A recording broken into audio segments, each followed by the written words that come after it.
नमस्कार, हमारे खास बुलेटिन में आपका स्वागत है। मैं हूं मनोज मानस और सबसे पहले हम बात करेंगे अधिसूचना जारी, घमासान भारी। और उससे पहले इस वक्त की बड़ी खबर सामने आ रही है। स्याना मामले में इस वक्त की बड़ी खबर सामने आ रही है। बुलंदशहर के स्याना में हिंसा मामले में सजा का ऐलान हुआ है। बड़ी खबर इस वक्त की बुलंदशहर से सामने आ रही है। 5 दोषियों को कोर्ट ने उम्र कैद की सजा सुनाई है। इस वक्त की बड़ी और अहम खबर बुलंदशहर से आपको दिखा रहे हैं। इंस्पेक्टर सुबोध की हत्या में 5 दोषियों को सजा हुई है। एडीजे 12 कोर्ट के न्यायाधीश गोपाल ने यह सजा सुनाई है। बुलंदशहर से अहम खबर, स्याना हिंसा मामले में सजा का ऐलान हुआ है। कोर्ट ने सजा सुनाई है। 5 दोषियों को कोर्ट ने उम्र कैद की सजा सुनाई है। इंस्पेक्टर सुबोध की हत्या में 5 दोषियों को उम्र कैद की सजा सुनाई है कोर्ट ने। एडीजे 12 कोर्ट के न्यायाधीश गोपाल ने यह सजा सुनाई है। इस वक्त की बड़ी खबर, तो बुलंदशहर का स्याना हिंसा का मामला काफी चर्चित मामला। अब इस मामले में सजा का ऐलान हुआ है। 5 दोषियों को उम्र कैद की सजा सुनाई गई है। अनिल मीणा हमारे संवाददाता ज्यादा जानकारी के लिए हमारे साथ जुड़ गए हैं। अनिल, स्याना मामले में अब कोर्ट ने फैसला सुनाया है। एडीजे 12 कोर्ट ने फैसला सुनाया है। 5 आरोपियों को उम्र कैद की सजा हुई है। क्या कुछ अहम अपडेट है इस पर? जी देखिए, बिल्कुल मनोज, मैं आपको बता दूं, काफी समय से इंतजार किया जा रहा था, क्योंकि 30 तारीख को जुलाई को आरोप सिद्ध हो गए थे और आज की जो डेट मुकर्रर की थी सजा सुनाने की, तो उसी को लेकर अगर बात की जाए, एडीजे 12 ने जो 5 आरोपियों को उम्र कैद की सजा सुनाते हुए जो 38 आरोपी हैं उनको 7-7 साल की कारावास की सजा सुनाई है। और अगर बात की जाए, देखिए, जो उनसे जो अर्थदंड की जो बात की है, जो 5 जो आरोपी हैं, मुख्य आरोपी, उनसे 30,000 का जो अर्थदंड भुगतने की कोर्ट के द्वारा बात की गई है। और जो तमाम जो जितने भी जो 33 जो लोग हैं उनके खिलाफ जो आर्टिकल दिया जाएगा, तो कोर्ट ने क्रिमिनल कोर्ट के द्वारा जज ने फैसला सुनाया है कि जो 80% जो सुबोध की जो पत्नी है उसको उसके लिए वो पैसा दिया जाएगा। तो उसी को लेकर काफी देर से बात की जाए तो सुबोध की जो पत्नी थी वो काफी समय से इंतजार कर रही थी। तो 7 साल के बाद स्याना हिंसा मामले में एक अहम फैसला आया है। और स्याना हिंसा में जनपद बुलंदशहर में अगर बात की जाए तो कचहरी परिसर में भारी पुलिस को तैनात किया गया है। तमाम जो आरोपी हैं उनको पुलिस कस्टडी में ले लिया गया है। और जज ने जो गोपाल जी हैं उन्होंने फैसला सुनाते हुए कहा है कि इनको कस्टडी में लेने के बाद में तो इनसे आर्थिक दंड बदल जाए। लेकिन अब देखिए, जो वकील हैं, जो पैरोकार हैं, वकील हैं, उनका भी कहना यह है कि अब हाई कोर्ट में अपील करेंगे, क्योंकि जो फैसला हुआ है वो एक पक्ष फैसला किया गया है। क्योंकि जो इसमें जो एक व्यक्ति जो शहीद हुआ था उनके लिए कोर्ट के द्वारा किसी तरह की जो राहत नहीं दी गई है, क्योंकि सिर्फ पुलिस जो सुबोध कुमार इंस्पेक्टर थे उन्हीं के परिजनों को सब कुछ दिया गया। इसी के लिए कहीं ना कहीं वकीलों में भी असमंजस की भावना बनी है, क्योंकि कहना जिस पिस्टल से गोली चली गई थी, पिस्टल भी बरामद नहीं की गई, ना ही उसमें पिस्टल का किसी जिक्र किया गया है। तो उसको लेकर अगर बात की जाए मनोज, यहाँ जो जनपद बुलंदशहर में जिस तरह से सुबह से ही लगातार प्रयास किए जा रहे थे कि कब फैसला आएगा, आखिरकार अंतिम चरण में जज के द्वारा फैसला सुना दिया गया है। जो मुख्य आरोपी हैं प्रशांत नट, योगेश और राहुल, डेविड और जो योगेश मामा, उनके लिए 5 को मुख्य आरोपी मानते हुए उनके लिए उम्र कैद की सजा सुनाई है। और जो 33 अन्य आरोपी हैं उनके लिए मनोज 7-7 साल की कारावास सजा का ऐलान किया गया द्वारा थी। हाँ बिल्कुल अनिल मीणा, इस तमाम जानकारी के लिए आपका बहुत शुक्रिया। तो 5 दोषियों को कोर्ट ने उम्र कैद की सजा सुनाई। 3 दिसंबर 2018 को गौकसी की वारदात हुई थी और इस वारदात के बाद, गौकसी की वारदात के बाद भड़की थी स्याना में हिंसा। और हिंसा में इंस्पेक्टर की मौत हुई थी। स्याना हिंसा मामले में अब सजा का ऐलान हुआ है। 5 दोषियों को कोर्ट ने उम्र कैद की सजा सुनाई।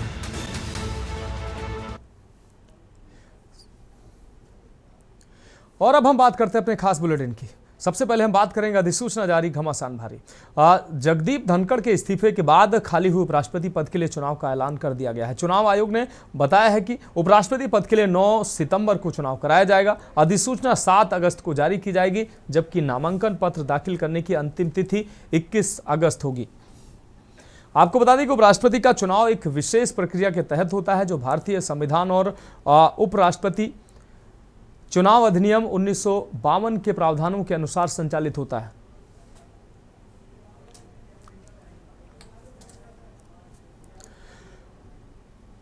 तो हम बात कर रहे हैं, उससे पहले बड़ी खबर से अपने दर्शकों को रूबरू करा देते हैं। स्याना हिंसा से जुड़ी ये बड़ी खबर, बुलंदशहर से बड़ी खबर। स्याना हिंसा मामले में सजा का ऐलान हुआ है। 5 दोषियों को कोर्ट ने उम्र कैद की सजा सुनाई है। इंस्पेक्टर सुबोध की हत्या में 5 दोषियों को सजा हुई है। एडीजे बाराकोट के न्यायाधीश गोपाल ने सजा सुनाई है और ये काफी चर्चित मामला। 33 दोषियों को कोर्ट ने सुनाई 7 साल की सजा, जबकि 5 को उम्र कैद की सजा सुनाई है। 33 दोषियों को हत्या के प्रयास और बलवा और हिंसा मामले में सजा सुनाई गई है। सरकारी संपत्ति को क्षतिग्रस्त करने में सजा का ऐलान हुआ है। 3 दिसंबर 2018 को गौकसी की वारदात हुई थी और इस वारदात के बाद हिंसा भड़की थी। 33 दोषियों को हत्या के प्रयास, बलवा और हिंसा में सजा सुनाई गई है। 7 साल की सजा सुनाई गई है, जबकि 5 दोषियों को उम्र कैद की सजा सुनाई गई है। सरकारी संपत्ति को क्षतिग्रस्त करने की धारा भी इसमें जोड़ी गई थी। 3 दिसंबर 2018 को गौकसी की वारदात सामने आई थी, जिसके बाद गौकसी की वारदात के बाद बुलंदशहर के स्याना में हिंसा भड़की थी और इस हिंसा में इंस्पेक्टर सुबोध की मौत हुई थी। स्याना हिंसा मामले में अब कोर्ट ने सजा का ऐलान किया। 5 दोषियों को कोर्ट ने उम्र कैद की सजा सुनाई है। 33 अन्य दोषियों को 7 साल की सजा सुनाई है।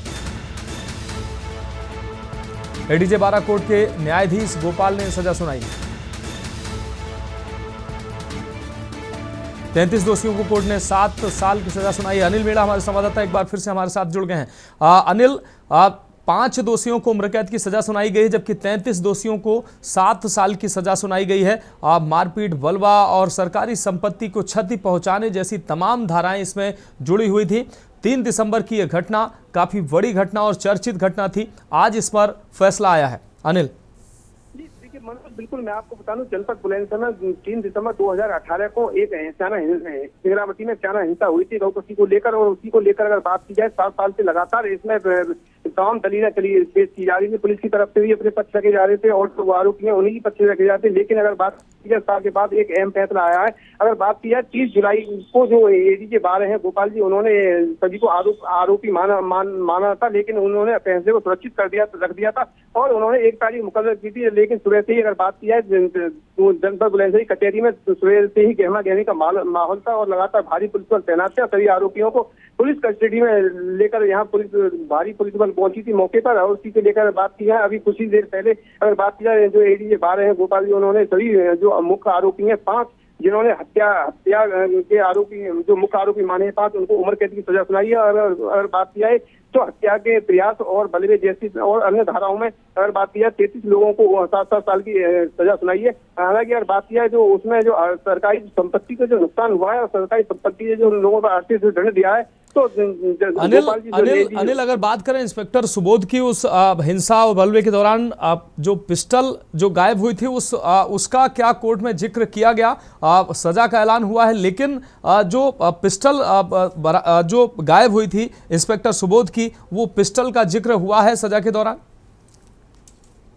बिल्कुल मैं आपको बता दूं, देखिए जो वकील हैं तो चारों तरफ से दलीलें सुनी गई थी, लेकिन जो वकील हैं जो आरोपी वकीलों के जो पक्षकार जो वकील थे, उनका जो कहना ये है कि जो कोर्ट में एक तरफा केस सुना गया है और उन्होंने सिर्फ जो सरकारी वकील की ही दलीलों को माना है, क्योंकि जो सबूत इंस्पेक्टर थे उनकी मौत हुई थी, लेकिन उसमें एक अन्य व्यक्ति की मौत हुई थी, सुमित की। हालांकि जो सुमित की मौत हुई थी, उस सुमित की मौत को लेकर कोर्ट ने किसी तरह का कोई भी डिसीजन नहीं दिया है और ना ही किसी तरह का कोई भी उसके लिए सहायता दी है। लेकिन अगर जो वकील है उनका कहना यह है कि जो पिस्टल थी, वो पिस्टल को जो आरोपियों द्वारा बताया जा रहा है कि उसको नहर में फेंक दिया गया था। लेकिन अगर देखिए जो मुलजिम जो पक्ष के जो वकील है उनका कहना यह है कि जो गोली चली थी दोनों ही पिस्टल में से दोनों गोली एक ही थी और एक ही गोली होने की वजह से उन्होंने पुलिस ने जो पिस्टल है उसको बरामद करने की कोशिश नहीं की और कोशिश ना करने की वजह से एक तरफा केस सुना गया। हालांकि जो वकील है उनका कहना यह है कि हम हाईकोर्ट उच्च न्यायालय जाएंगे, उच्च न्यायालय में जाकर अपनी बात रखेंगे और बात रखने के बाद जो यहाँ बुलंदशहर से जो आदेश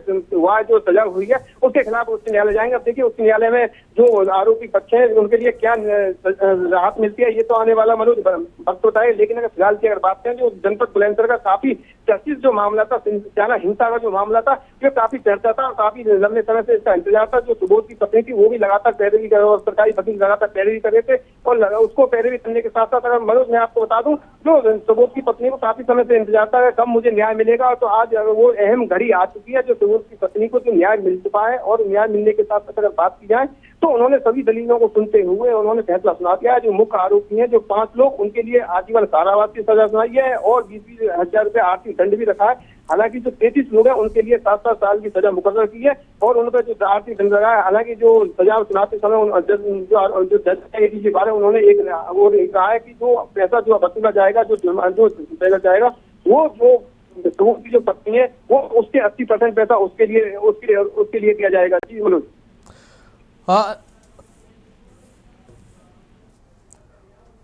निश्चित रूप से अब अनिल, अगर बात की जाए 38 आरोपियों को अब इस मामले में सजा हुई है, क्या कुछ इतने ही आरोपी थे या कुछ आरोपियों को इसमें राहत भी मिली है? 38 आरोपियों को, जिसमें 33 को 7 साल की सजा मिली है, जबकि 5 आरोपियों को उम्र कैद की सजा मिली है। आपको बता दूं, इसमें अगर आरोपी की बात करें तो इसमें आरोपी जो पुलिस ने चार्जशीट दाखिल की थी, 44 लोगों के खिलाफ चार्जशीट दाखिल की थी, जिसमें केस सुनवाई के दौरान 5 लोगों की मौत हो चुकी है। लेकिन 5 लोगों की मौत के बाद में जो बाकी जो आरोपी बचे हैं उन्हीं सभी को सजा सुनाई गई है। सभी को सजा सुनाने की अगर बात की जाए, क्योंकि जो नाबालिग जो एक आरोपी था उसके हालांकि कोर्ट ने अभी उसके खिलाफ अभी किसी तरह कोई निर्णय नहीं दिया है, लेकिन जो बाकी 5 लोगों की मौत हो गई थी, जो 38 लोग हैं उनके लिए पुलिस ने जो जज है उन्होंने सजा सुना दिया। क्योंकि सजा सुनाने के बाद अगर बात की जाए तो मुख्य आरोपी है 5 जो हत्या के आरोपी हैं उनके लिए 5 को उम्र कैद और जो 33 लोग हैं उनके लिए अगर बात की जाए 7 साल की सजा मुकर्रर की गई है। जी मनोज। अनिल, एक आरोपी नाबालिग भी बताया जा रहा था, उस पर कोर्ट ने फैसला लिया है कुछ? जी, नाबालिग के मैं आपको बता दूं, नाबालिग पर अभी कोर्ट का किसी तरह से कोई भी फैसला नहीं आएगा। उसको कोर्ट ने अभी उसकी सुनवाई जारी है, लेकिन अन्य जो बाकी जो बालिग जो लोग थे उनके लिए कोर्ट ने, अगर मैं बता दूं, क्योंकि 44 लोगों के खिलाफ पुलिस ने चार्जशीट दाखिल की थी, जिसमें से कि अगर बात की जाए 5 लोगों की मौत होगी मनोज। उसमें अगर 38 लोगों की बात करें, 38 लोगों के खिलाफ आज फैसला हुआ, जिसमें से 5 मुख्य आरोपी माने गए हैं। 5 मुख्य आरोपी। निश्चित रूप से अनिल बेड़ा, इस तमाम जानकारी के लिए आपका बहुत शुक्रिया। तो 44 लोगों के खिलाफ चार्जशीट दाखिल की गई थी, जिसमें से 5 लोगों की मौत हो चुकी है अब तक, और एक व्यक्ति नाबालिग था और उस पर अभी फैसला विचाराधीन है। लेकिन 38 लोगों को आज सजा सुनाई गई, जिसमें 33 लोगों को 7 साल की सजा, जबकि 5 लोगों को आजीवन कारावास की सजा सुनाई गई है। और अब हम बात करते हैं अपने स्पेशल बुलेटिन की, बच्चों की नादानी आफत की कहानी की हम बात करते हैं।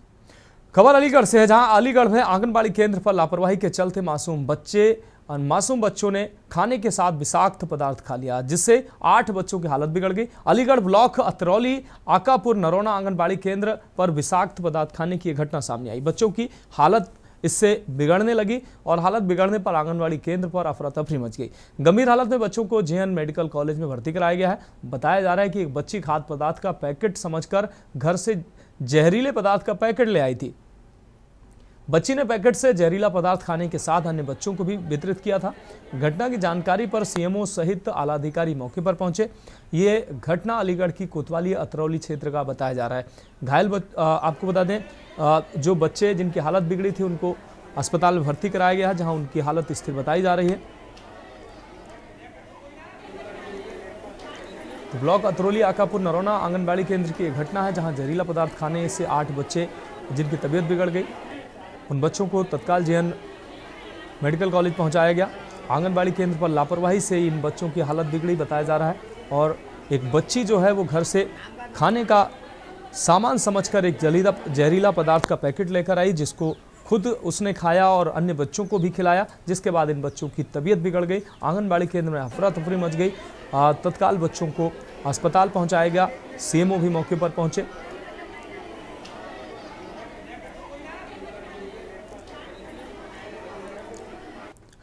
तो हमारे खास बुलेटिन में वक्त एक ब्रेक का। ब्रेक के बाद हम बात करेंगे डॉक्टरों की मनमानी ऑपरेशन की कहानी। ब्रेक के बाद हमारे खास बुलेटिन में एक बार फिर से आपका स्वागत है। हम बात कर रहे हैं डॉक्टरों की मनमानी ऑपरेशन की कहानी। जालौन के राजकीय मेडिकल कॉलेज उरई में भर्ती एक मरीज ने खुद को सामान्य इलाज के लिए अस्पताल में दिखाया था। मरीज के अनुसार इलाज के बाद उसकी हालत में पूरी तरह से सुधार आ गया था और डॉक्टरों ने उसे अगली सुबह छुट्टी देने की बात कही थी। लेकिन अगले दिन अचानक 2 नर्स स्टाफ आई और बिना किसी पूर्व सूचना के उसे ऑपरेशन थिएटर में ले गई। मरीज की ड्रेस भी बदली गई। जब मरीज ने इसका कारण पूछा तो नर्सों ने बताया कि उसका ऑपरेशन किया जाना है। ये सुनते ही मरीज घबरा गया और स्थिति को समझते हुए मौका देखकर ऑपरेशन थिएटर से भाग निकला। भागने के बाद उसने अपने परिजनों को पूरी जानकारी दी, पूरी बात बताई, जिसके बाद परिजनों ने मेडिकल कॉलेज प्रशासन से शिकायत की। वहीं सर्जरी विभाग के सहायक senior resident doctor, 3 nursing staff पर कार्रवाई की मांग की गई। आपको बता दें कार्रवाई की गई है। इन सभी को निलंबित कर दिया गया है और ये अपने आप में बड़ी लापरवाही है।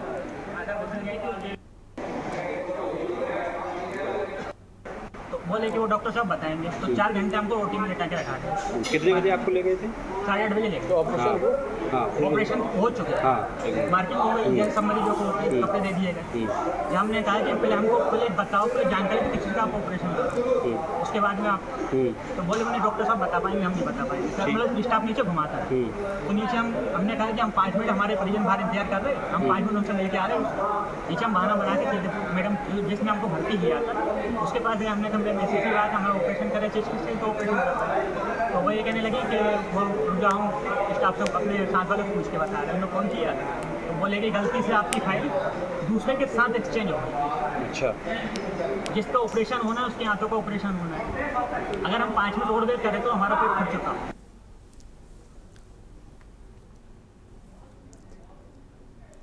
और अब हम बात करेंगे मिशन भरोसा दे न सकेंगे धोखा। रायबरेली में मिशन भरोसा का आगाज हुआ है। बच्चों की सुरक्षा के लिए ये पहल एक अनोखी पहल है। इस मिशन के तहत स्कूल वैन और बसों के चालकों का सत्यापन किया जा रहा है ताकि ये सुनिश्चित किया जा सके कि वह सुरक्षित हैं और बच्चों को ले जाने के लिए उपयुक्त है। स्कूली वाहनों के चालकों की सख्त जांच शुरू हो चुकी है। 940 से अधिक स्कूली वाहन पंजीकृत हैं जनपद में। इसके लिए ART और ट्रैफिक पुलिस ने संयुक्त टीम बनाई है। आधार और चरित्र प्रमाण पत्र के आधार पर अनुमति दी जाएगी। जिला प्रशासन चालकों का विस्तृत डेटा भी अपने पास रखेगा।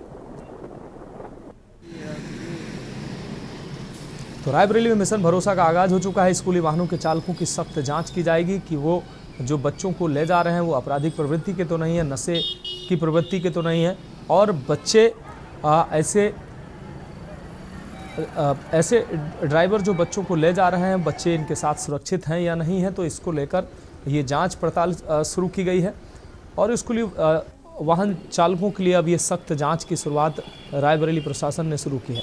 940 से अधिक स्कूली वाहन पंजीकृत हैं और ART और ट्रैफिक पुलिस ने इसके लिए संयुक्त टीमें बनाई हैं और ये टीमें जो है वो जांच पड़ताल कर रही हैं और सभी स्कूलों में जो ड्राइवर हैं, वाहनों के चालक हैं, उनका सत्यापन किया जा रहा है।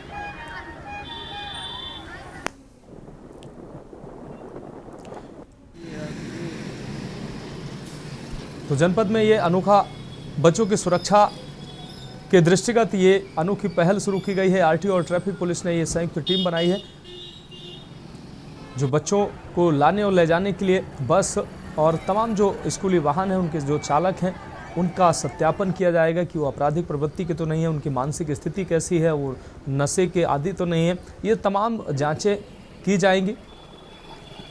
ऑपरेशन भरोसा एक बहुत ही अच्छा कार्यक्रम जो चल रहा है, इसके दृष्टिगत रायबरेली पुलिस ने भी इस कार्यक्रम को चलाने का फैसला लिया है।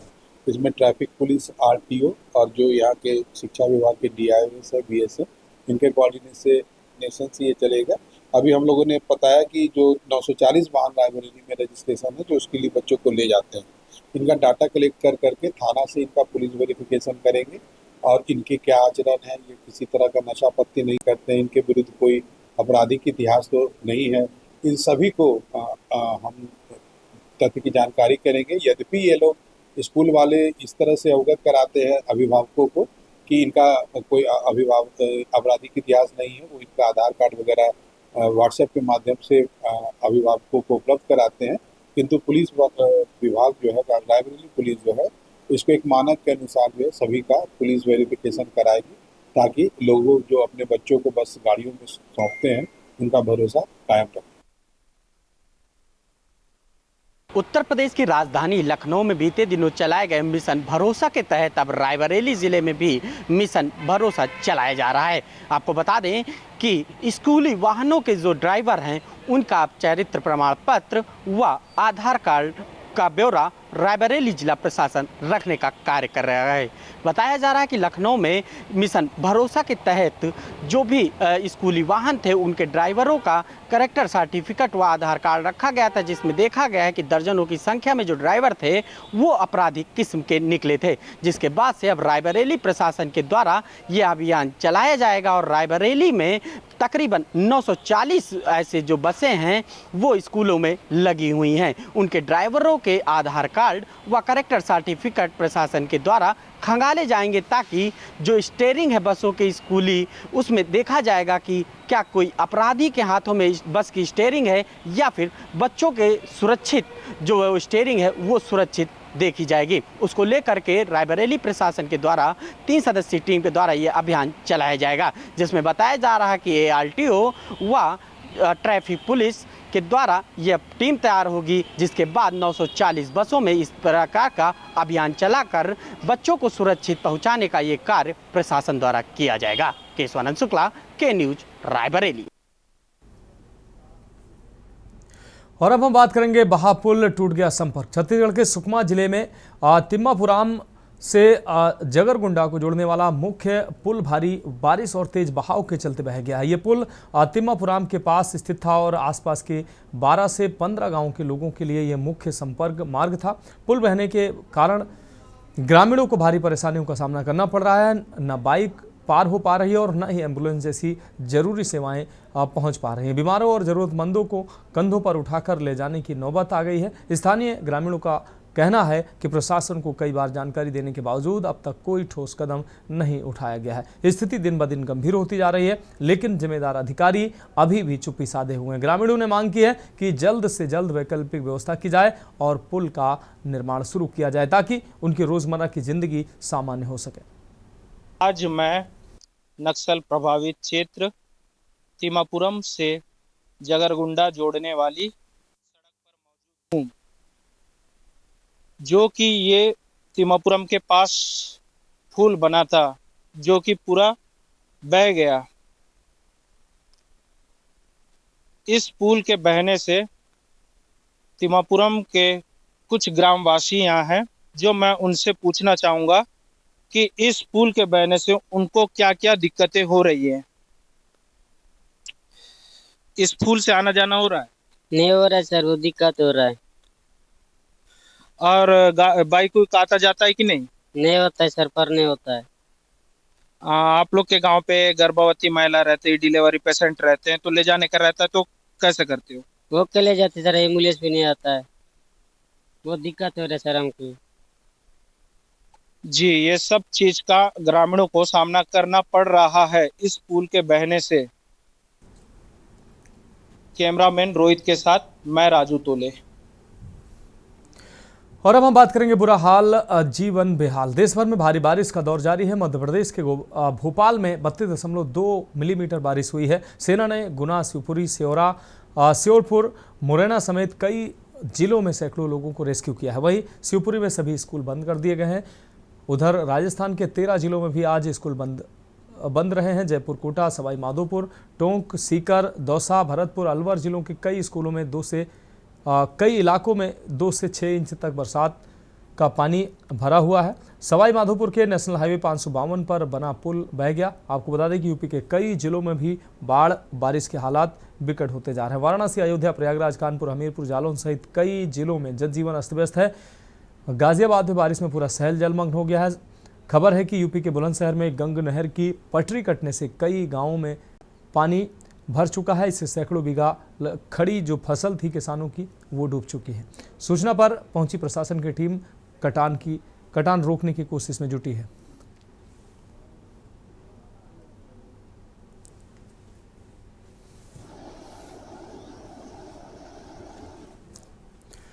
फिलहाल हमारे स्पेशल बुलेटिन में अभी के लिए इतना ही। मुझे दीजिए इजाजत और आप देखते रहिए के न्यूज़ इंडिया।